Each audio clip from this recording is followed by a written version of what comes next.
The New Orleans Saints made the exact move they needed to in order to improve their offense in 2024. So what's next? We got all that and a little bit of land yap for you on today's episode of Locked On Saints. You are Locked On Saints, your daily New Orleans Saints podcast. Part of the Locked On Podcast Network, your team every day.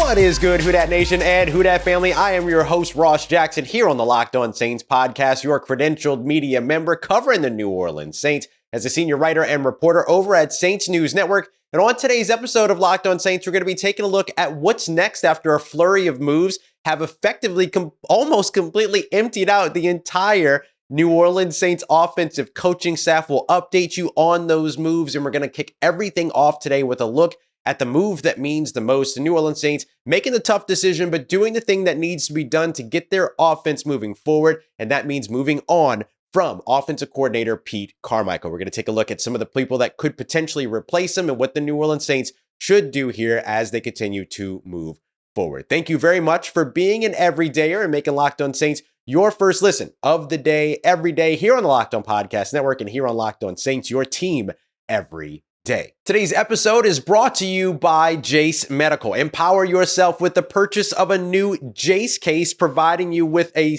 personal supply of 5 different big-time antibiotics that you want to have around. Get yours today at jacemedical.com. Use the promo code LOCKEDON to get $20 off of your order. That's JASE medical.com. So the New Orleans Saints did the tough thing, but did the right thing in moving on from offensive coordinator Pete Carmichael. The New Orleans Saints want to revamp the offensive coaching staff the way that they revamped the defensive coaching staff ahead of the 2023 season, and that is evident, and it is headlined by the New Orleans Saints parting ways with Pete Carmichael. Look, this was a move that needed to be made. I know the New Orleans Saints scored 24 points per game by the time that the season was over, but they were hovering around 15 points per game early on in the season, kind of started to creep up a little bit to 19 points per game. And if you look at where the New Orleans Saints lost their season and effectively lost their playoff spot, it was because of the offensive inefficiencies early on in the season. The same offensive inefficiencies we saw early on in the 2022 season. So one of the things that I've continuously harped on when it came to the New Orleans Saints offensive system and why it needed to be updated, upgraded, worked on, improved, however it is that you want to look at it, is the fact that for 2 years and 3 quarterbacks, this offense at best has been mediocre. Now, I will say now that you saw that game at the end of the season, that the offense at best could be a little bit above average for sure, going up against a bad team in the Atlanta Falcons and all that. I get it, but still some positives there, but not enough for you to say, all right, let's buckle in for a third year of all of that, especially if you're Dennis Allen. Look, Dennis Allen's going to get a third year at head coach here in 2024, as we've always expected.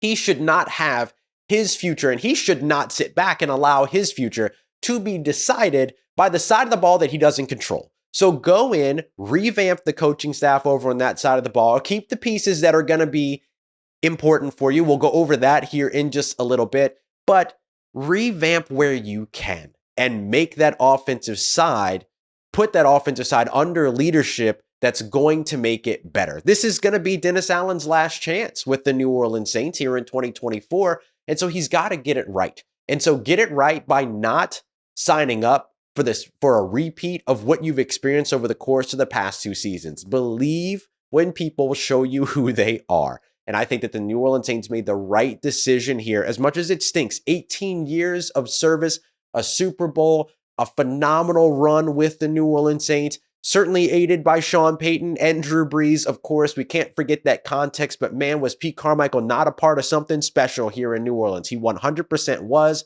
He just is no longer. And that started before he was let go.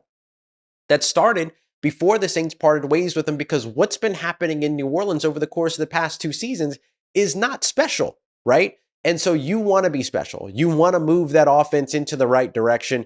This was the tough but first and right move that needed to be made in order to do that. Now, the next piece is hiring the right person to replace Pete Carmichael. So as the offensive coordinator spot is open, I put out an episode, just a quick hit, a hurry up earlier on what day is it? Tuesday.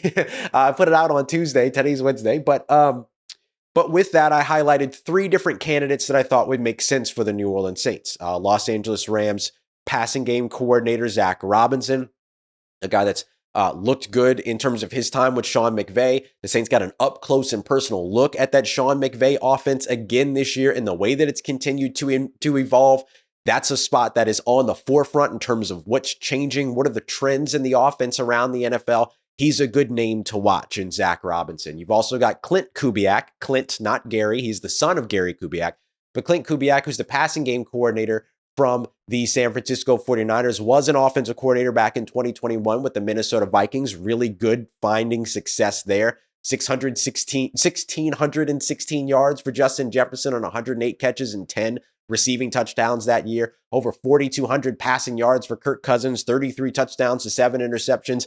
That's successful. That's really, really good, especially for what the Minnesota Vikings have been offense-wise and what they were offense-wise that year in 2021. Now he's coming over for the San Francisco 49ers, working with Kyle Shanahan and all that. That's a really, really good spot to also look at how do you get to the forefront of the NFL. And then my sort of, out of left field guy was Brian Hartline, the offensive coordinator for Ohio State, come in, get an opportunity to work with a guy like Chris Olave, who he worked with in college, all that, and then bring a little bit of that collegiate mind, which is always sort of at the forefront of the trends that eventually hit the NFL over on the offensive side of the football. Those were kind of my 3 guys. Brian Hartline might actually be a better fit for another position we're going to discuss here in a little bit, the wide receiver coach spot that's now been vacated by parting ways with Kodi Burns. A bit of a surprising move there, but we're going to get to that here in just a little bit. But there's other names out there as well. Greg Olson, Olson, who's currently the quarterback coach for the Seattle Seahawks, was the quarterback coach last year for the Los Angeles Rams as well. Unfortunately, those years coincide with Matthew Stafford's down year last season and then Geno Smith's down year this season, but injuries and things like that definitely played a role in there. I believe the New Orleans Saints were interested in him at one point recently as well, so it wouldn't be, as I understand it, their first contact with Greg Olson, so that could make a lot of sense.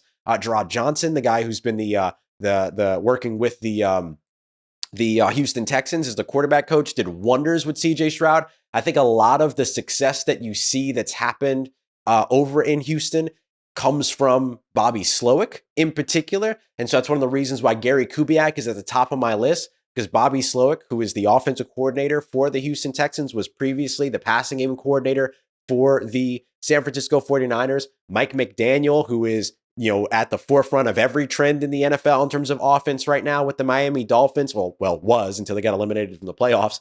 He was a passing game coordinator in that same Shanahan system in San Francisco. So I really like that position and its ability to translate to a new destination as an offensive coordinator. We've seen nothing but success so far. No reason to believe that will change. And there are other really, really good and awesome opportunities and folks that could end up landing that role as well. Guys internally like Ronald Curry. We'll see what happens with John Gruden. I don't think John Gruden as an offensive coordinator updates your offense enough. So I think you want to go with one of the younger guys. It's going to be able to bring you into the modernity of the NFL. This was a really, really good and smart move by New Orleans because there is a fantastic, fantastic long list of offensive coordinator candidates that can come in and have a massive impact on your offense. And so hopefully the New Orleans Saints, they got the first part right. Now I'll get the second part right with the right hire. And look, it wasn't just the offensive coordinator spot that changed. We're far from done here on today's episode of Locked On NFL. The Saints moved on from another couple of folks on the offensive side and lost an offensive coach. Who could be next? We got that coming up for you as we continue on with today's episode of Locked On Saints, part of Locked On Podcast Network, your team every day. This episode is sponsored by BetterHelp. BetterHelp Therapy Online has been there for me when I have needed them most. Because look, sometimes you just need the opportunity to get something off your chest, big or small. Certain things can really start to eat at you over time. So it's important that you always get the opportunity to get something out, especially with somebody that is unbiased in your life. So today, I want to say something that has been bothering me and might be bothering you as well. I'm going to stick to football here, though. And especially for you as a Saints fan, you know what's been getting on my nerves here recently? Los Angeles Rams fans do not deserve to be able to complain about blown calls in the playoffs. I'm sorry, you just don't get to do it, right? Like get off my nerves with all of that. That's all that I'm saying. So look, therapy can be different for everybody. Like I'm sitting here complaining about football, but look, most of us have even bigger problems than our favorite football teams and all that. So it's important to make sure you're getting things off your chest every once in a while. So if you're thinking about starting therapy, give BetterHelp a try. It's entirely online, designed to be flexible and suited to your schedule. Visit betterhelp.com/lockedon to save 10% off of your first month. That's BetterHelp, HELP.com/lockedon. Today's episode also brought to you by our friends over at Prize Picks. Prize Picks is daily fantasy sports made easy. No mystery lineups. No, none of that. It's you versus the house. Prize Picks gives you projection. All you have to do is pick 2 to 6 players and choose whether or not they're going to come in at more or less than those projections. It's that easy. And right now, you can even mix things up in the specials tab. You can take LeBron James and combine him with Travis Kelce and go more or less 10.5 3-points scored and receptions made between the two and stuff like that. It just does not stop getting more fun over at Prize Picks every single season. And it's certainly the most fun I've had, winning up to 25 times my money back. So go and check them out today. Go to prizepicks.com/lockedonnfl. Use the promo code in all lowercase lockedonnfl for a first deposit match up to $100. It's a first deposit match up to $100 at prizepicks.com/lockedonnfl. Promo code lockedonnfl. Prize Picks, daily fantasy sports made easy.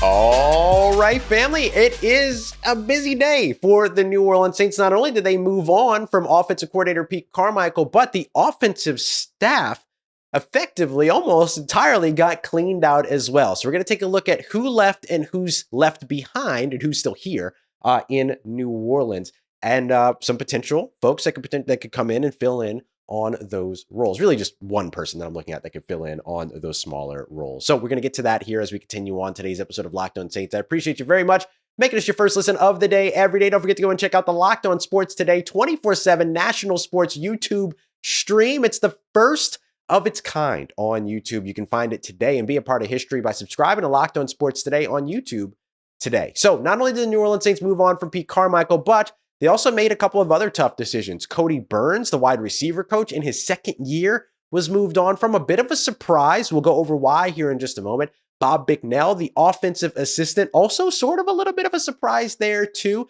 And then Joel Thomas, who we highlighted in yesterday's episode, or actually Monday's episode, the running backs coach that got the opportunity to go and interview for the same position with the New York Giants, did indeed take that position. So there's a lot of context to fill in around that Joel Thomas hire or Joel Thomas move. I'm going to get to that here in just a moment. Let's start off with Kodi Burns and Bob Bicknell. I'm going to put them both together because both of these guys have backgrounds in working with the wide receivers.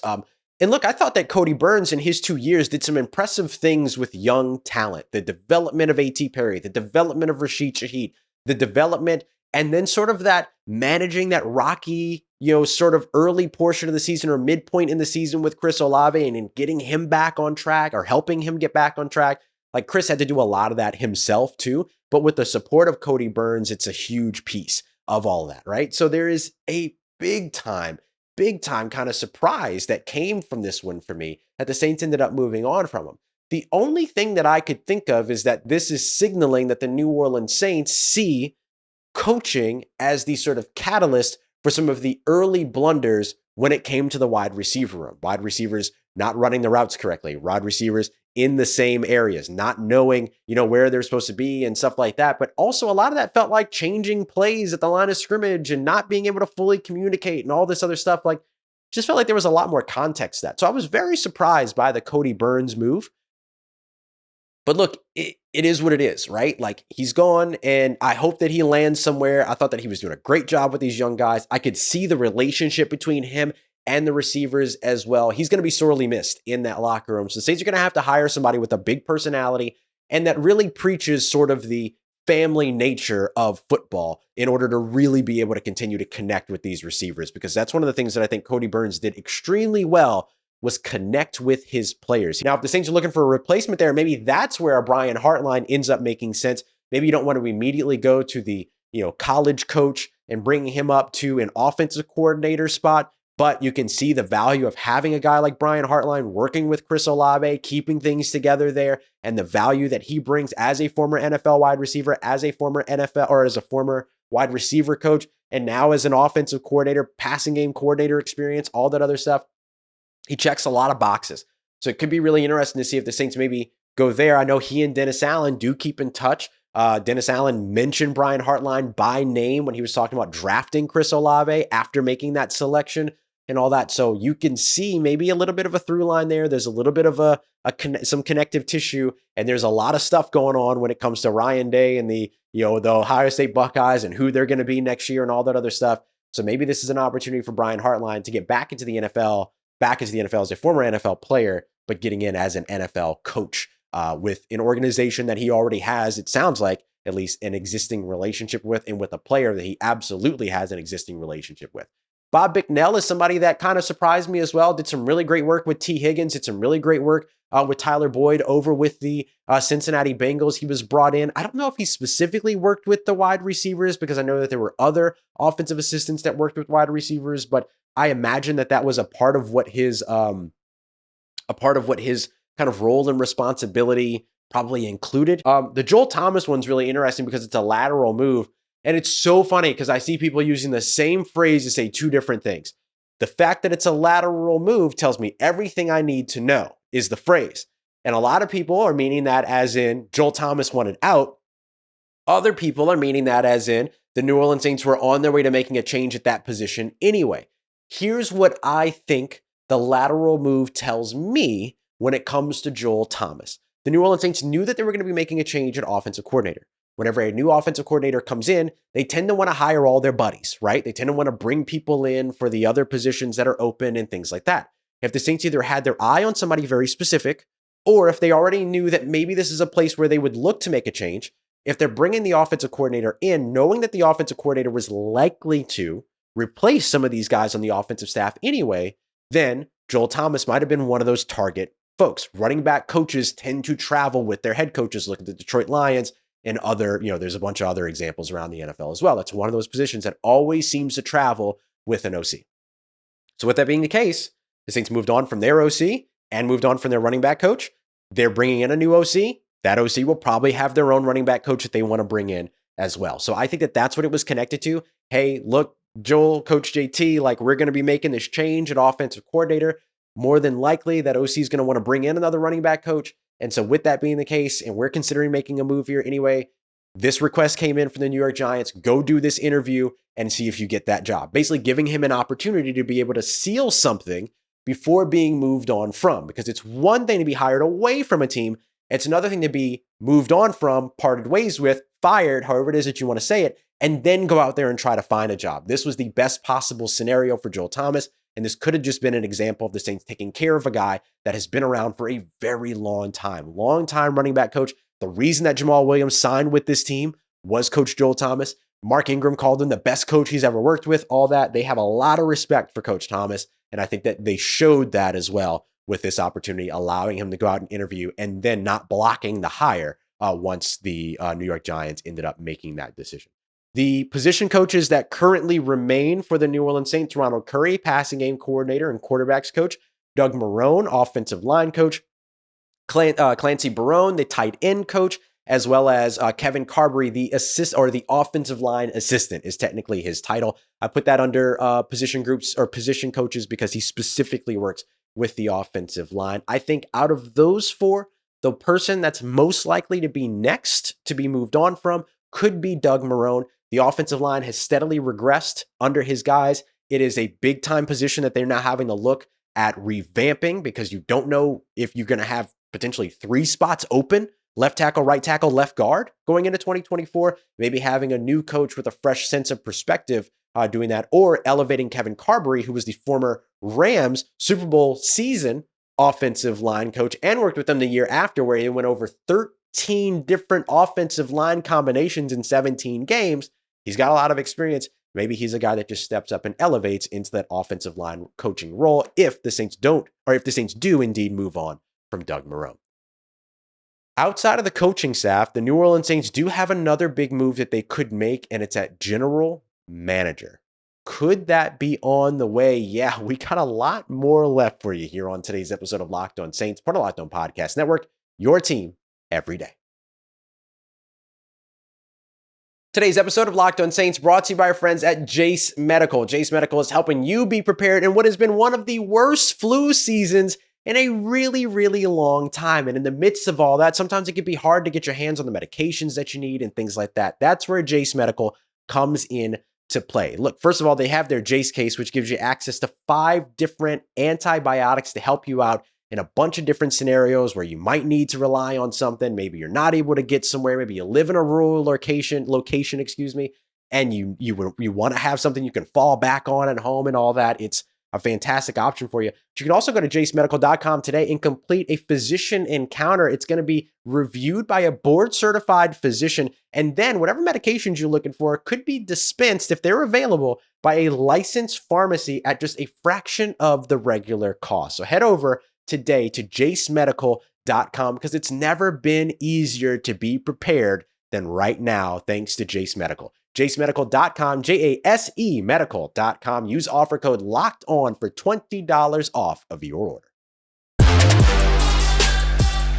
Let's get it, Who Dat Nation. Could the New Orleans Saints be looking at a move at general manager? This could be really, really interesting. So I appreciate you very much. Don't forget, we are your team every day. Make sure you come back tomorrow. Thursday's episode will get you caught up on everything going on around the New Orleans Saints, including some potential conversations that could be happening over the course of the next week or so as well. So we'll have some good stuff for you here, I promise, as we continue on with another day on Locked On NFL or Locked On Saints. I also host Locked On NFL on Tuesday if you want to check that out as well, since that was a bit of a Freudian slip, I guess.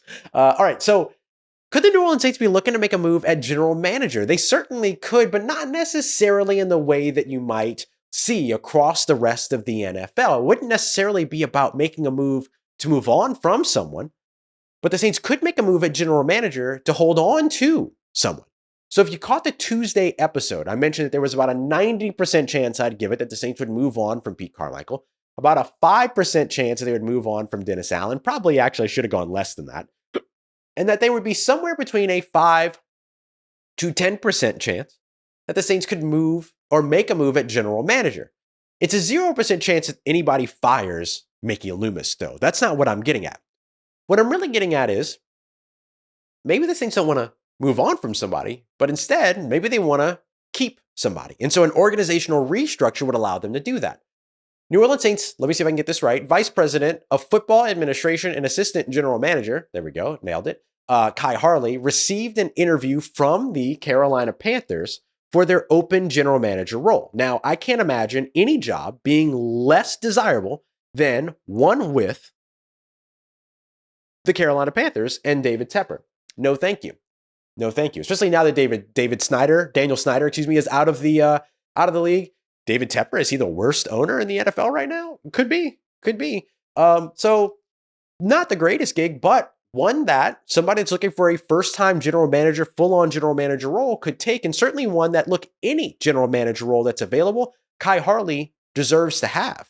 So if the Saints want to keep Khai Harley from leaving, one thing that they could do, and I mentioned this in yesterday's episode, and I want to give credit where credit's due, Saints Happy Hour, my guys Ralph, Andrew, everybody over there, tweeted out, put something out on X, Twitter, whatever, that like they're hearing rumors that this could potentially happen. It's something we discussed yesterday. It's something that Deuce Wyndham over at Who Dat Confessional has been talking about for like 2 or 3 years, that the Saints could potentially do a little bit of an organizational restructure, move Mickey Loomis up to like an elevated senior. He's an executive vice president right now. You make him, president of football administration or whatever alongside, they have a current president, but you move him up to another role that's got like that big title and whatever.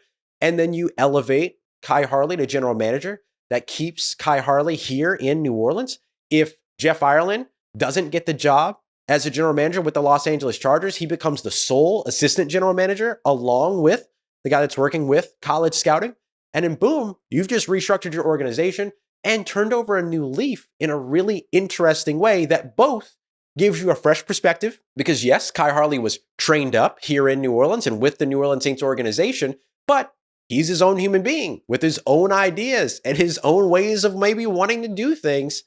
And so you're going to get a fresh perspective inherently from that, sort of like how we talked about Ronald Curry moving into the potential offensive coordinator role and how that would still give you a fresh perspective, but give the Saints their comfort and continuity thing that they absolutely love. So this could be a way for New Orleans to not lose Khai Harley, to inject themselves with a fresh perspective at general manager, potentially still hang on to Jeff Ireland as well, and continue to move things forward as they move into a new era as their own organization, not the organization that was built around, obviously Mickey Loomis was there before Sean Payton, but not the organization that was effectively built around Sean Payton and Drew Brees and all that. You're effectively wiping your hands clean of all of that and now moving into a very, very fresh start. They did it on the defensive side last year. They could potentially do it on the offensive side and the front office this year if they went this route. Now, I mentioned that this would be a long shot. But I want to give Ralph, Andrew, all those guys credit, because if they're hearing it separate from what we're hearing, they could be hearing the right thing here. And so if that happens, this could be really the brand new era and the brand new day for the New Orleans Saints. It would be very, very interesting. And I don't think that it would be such a thing that ends up creating any animosity. I mean, you're promoting a guy that has effectively kept your ship afloat for the past some odd years in a Khai Harley, getting him into this new position and trusting him to help to run this organization and giving him more responsibility. I mean, he's done a phenomenal job. He's a great personality. Everybody within the organization loves him. And for Khai Harley, as a guy that has dedicated so much of his time, energy, brain power, right, as the cap genius that he is, to New Orleans, having them reinvest in him creates a very, very strong relationship. Or rather, let me say it more appropriately, continues to deepen a very strong, already strong relationship. Just something to watch here. Are the New Orleans Saints going to do this? I don't know. I'm going to be completely honest with you. I don't know. I thought of it as a long shot, but now all of a sudden it started popping up in other places too. Could just be coincidental, but we'll see. Let's follow the breadcrumbs and see exactly what it is that the New Orleans Saints do when it comes to this spot. So it could be, we already knew it was going to be a very busy offseason for the New Orleans Saints, but it could be an even bigger one, an even more important one for this franchise as a pivot point moving forward. 2024 shaping up to be quite the season for the New Orleans Saints, or at least the offseason. Let's wait until we start casting judgment on what the season itself will look like. I appreciate y'all very much for making Locked On Saints your first listen of the day, every day for your second listen. Locked On Pelicans, as well as Locked On LSU, there for you every single Monday through Friday. Go and check out Jake and Caroline doing some great work over there. I appreciate you, as always, for making Locked On Saints a part of your day, part of your routine, for saying yes to me and the show. As always, if you see me, please say hi. And if you need anything else or on your New Orleans Saints in between these episodes, make sure you follow me on your favorite social media at Ross Jackson, NOLA. Hit me up. Let me know how the family's doing. Let me know how you're living. Let me know how you're momming them. And trust you, that nation. I'll holla at you.